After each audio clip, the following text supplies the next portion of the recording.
Fala pessoal, sejam muito bem-vindos a mais um vídeo do canal.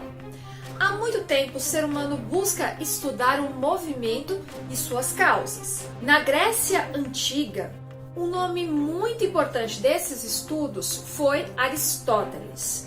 Para ele, o corpo dependia de uma força aplicada. Logo, assim que a força deixasse de ser aplicada, o corpo deveria parar. A ideia de Aristóteles traz alguns problemas, pois o que faz um corpo parar é justamente uma força que age contra o movimento. Em geral, a força de atrito ou a resistência do ar. Essa nova ideia se deve a vários pensadores, entre eles Galileu Galilei e o inglês Isaac Newton. Hoje, nós vamos estudar as 3 leis de Newton. Roda a vinheta.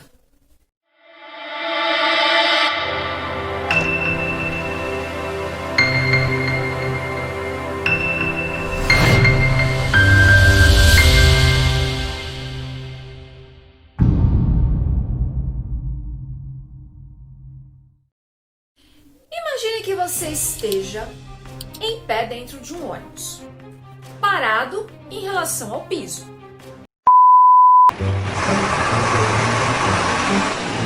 Quando de repente o motorista dá aquela freada violenta.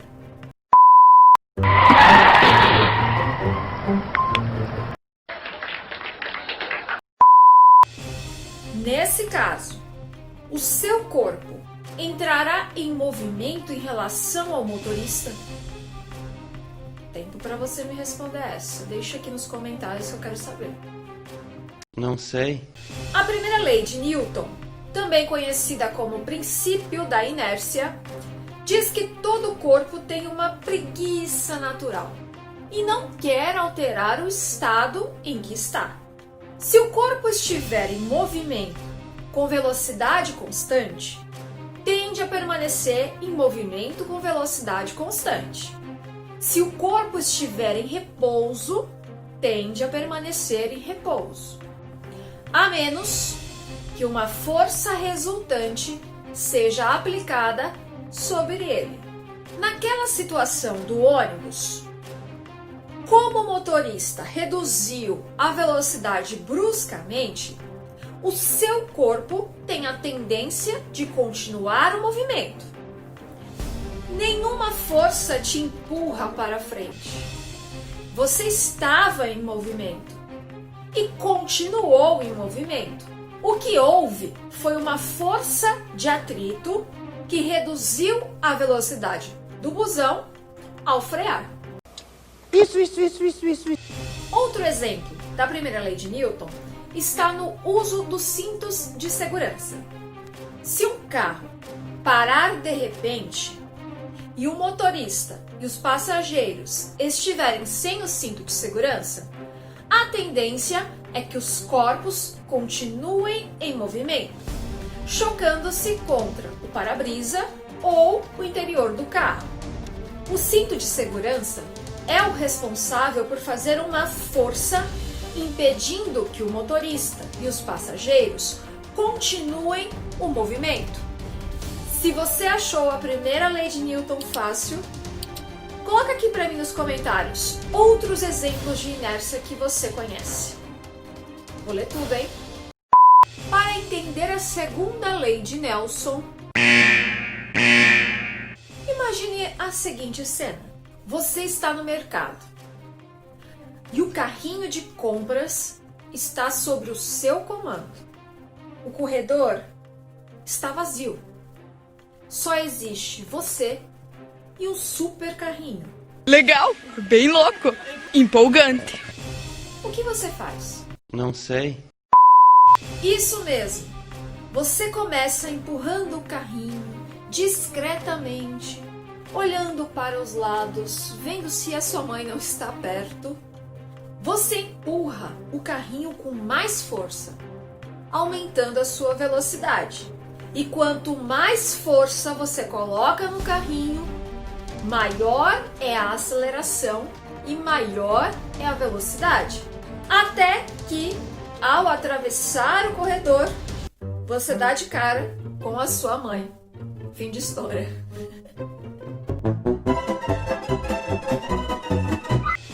Nesse caso, a segunda lei de Newton pode ser expressa da seguinte forma: força resultante é igual a massa vezes a aceleração.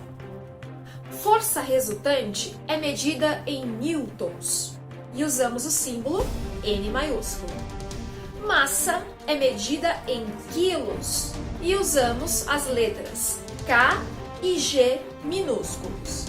E a aceleração é medida por metros por segundo ao quadrado. Terceira lei de Newton, princípio da ação e reação. Imagine que você deu um soco na parede a 40 newtons de força. O que será que vai acontecer? Alternativa A: você vai quebrar sua mão. Alternativa B: eu não faria isso. Isso é uma burrice. Alternativa C: a parede vai me devolver o soco a 40 newtons. Ou alternativa D: todas as afirmativas estão corretas. Tempo para você, deixa aqui para mim nos comentários. Vamos lá, vou travar até o vídeo para você ir lá e comentar. A, B, C ou D? Pergunta que vale R$1 milhão. A terceira lei de Newton diz que para toda ação existe uma reação de intensidade e direção iguais, porém no sentido oposto. Então, explicando o porquê do soco na parede. Quando nós damos o soco na parede, essa é a ação. Qual é a intensidade de força da minha ação? 40 newtons. Segundo a terceira lei de Newton, quando eu cometo, um corpo físico, cometo uma ação, o outro corpo com o qual eu estou interagindo me devolve a intensidade de força na mesma direção, porém no sentido oposto. Vamos relembrar um pouquinho sobre força? Intensidade de força é a força aplicada. Medimos isso em Newton. Direção: horizontal, vertical ou inclinada. E o sentido da força? Pode ser para a direita, para a esquerda, para cima, para baixo. Nesse caso, do exemplo que eu dei, ao dar um soco de 40 newtons na parede, o corpo que eu estou interagindo, que no caso é a parede, me devolve, ou seja, ele tem uma reação a 40 newtons de intensidade. Em que direção? Horizontal, porém no sentido oposto à ação. Vale ressaltar que nas ciências, descobrir algo não significa que ele não existia anteriormente. Apenas que foi dada àquele objeto uma nova visão, uma nova interpretação. Nesse sentido, pensar em Newton como o grande descobridor das leis do movimento é de grande prestígio ao britânico e à sua nação. De fato, ele ajudou no conhecimento científico, mas lembrar apenas do seu nome é ignorar que as ciências são feitas coletivamente, envolvendo muitas pessoas em muitos países e frequentemente levam muito tempo. Espero ter ajudado no estudo de vocês.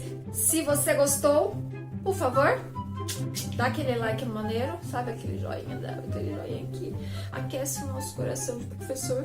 Deixa o like, se inscreve aqui nesse canalzinho bonitinho, azulzinho, uma gracinha. Beijos e tchau!